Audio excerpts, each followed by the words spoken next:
एक ही गुरु के दो शिष्य हैं, सुदामा और कृष्ण, संदीपनी उपाध्याय इनके गुरु जी। लेकिन एक शिष्य सोने की नगरी का राजा है, पूरे विश्व का अधिपति भगवान है, और एक शिष्य एक फूटी सी झोपड़ी में रहता है। एक बार संदीपनी विद्यालय में जब कृष्ण सुदामा पढ़ते थे तब भृगु ऋषि पधारे, सबसे क्रोधी ऋषि, और आकर के गुरु मां से भिक्षा मांगी। माते भिक्षाम देहि, माता भिक्षा प्रदान करो। मां ने मन में विचार किया कि अभी सामग्रियां तो इतनी नहीं कि मैं भिक्षा दे सकूं। मना कर दिया, बोले भगवान आप कल आ जाना, आज तो भिक्षा के लिए सामग्री नहीं है, शाम को जब आ जाएगी तो कल आपको प्रदान कर दूंगा। अब भृगु ऋषि तो क्रोधी, उनको तो जब मांगे तब चाहिए।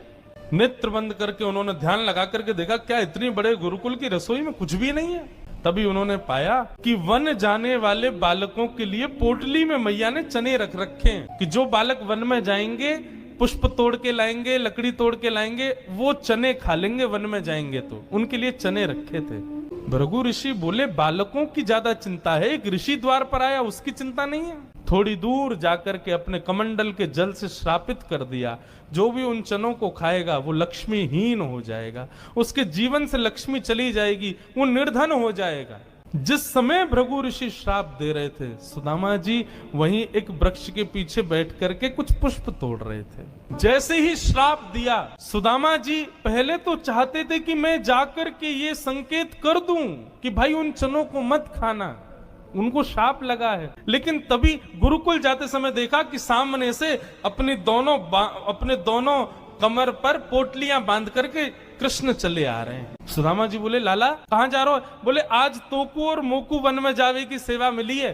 तभी गुरुकुल जाते समय देखा कि सामने से अपने दोनों कमर पर पोटलियां बांध करके कृष्ण चले आ रहे हैं। सुदामा जी बोले लाला कहां जा रहे हो? बोले आज तोकू और मोकू वन में जावे की सेवा मिली है, मोए और तोए वन से पुष्प और तुलसी तोड़ के लानी है, लकड़ी तोड़ के लानी है। चल देख, गुरु मैया ने वन में खावे के काजे चना भी दिए, दोनों प्रेम से पाएंगे और प्रेम से वहां से बढ़िया सब कछु लेके आएंगे। आज बालकन में हमारो नंबर आया हो वन में जावे को। सुदामा जी की नजर पोटलियों पर पड़ी, बोले कन्हैया कहीं खा नहीं ले, फेंक देंगे तो कहीं अंकुरित होके वृक्ष बन गए, कोई भी खाएगा तो लक्ष्मीहीन हो जाएगा, मेरो कन्हैया खा लेगो तो लक्ष्मीहीन है जाएगो। सुदामा जी जिद करने लगे, बोले सुन तू बाकी के सामान रख अपने पास, ये पोटली मोह दे दे मैं बांधू अपने कमर पे। ठाकुर जी बोले क्यों, मैंने बांध तो रखी। बोले तेरो भरोसा ना है, तो को भूख लगेगा तो मेरे बटके न खा जाएगो, मोकू दे, जब भूख लगेगी तो दोनों बांट के खाएंगे।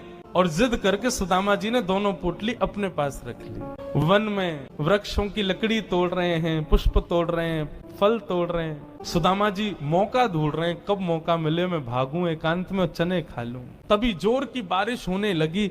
बारिश के कारण ठाकुर जी तो एक वृक्ष के नीचे जाकर के खड़े हो गए। अरे आजा सुदामा यहीं खड़ो है जा, बहुत वर्षा आ रही है। पर सुदामा जी एक बगल में एक और विशाल वृक्ष था, उसके ऊपर चढ़ गए, डाल पर जाकर के बैठ गए। वर्षा हो रही थी, ठाकुर जी एक वृक्ष के नीचे खड़े हैं, दूसरे वृक्ष के ऊपर सुदामा जी बैठे हैं। सुदामा जी बोले यही सही समय है, और पोटलियां खोल करके सुदामा जी खाने लगे। ठाकुर जी ने देखा, ए सुदामा मेरे उचना है में खा मत जाइयो, रुक जा वर्षा रुकंद मैं हूं आ रहा हूं ऊपर। लेकिन सुदामा जी के नेत्रों से आंसू गिर रहे हैं। बोले लाला तू सदा प्रसन्न रहे, मेरे बट की लक्ष्मी भी तेरे पास आ जाए, तेरे जीवन में कभी कोई कष्ट नहीं आवे, मेरे लाला को कभी रोनो नहीं पड़े, कभी उदास नहीं हो, कभी दुखी नहीं हो, यही मेरी मित्रता को उपहार में अपने कृष्ण को देना चाहूं। और उपहार के रूप में सुदामा जी ने मानो अपने जीवन में प्राप्त होने वाली समस्त लक्ष्मी भी श्री कृष्ण के चरणों में पधरा दी, और दोनों पोटली के चने स्वयं सुदामा जी खा गए।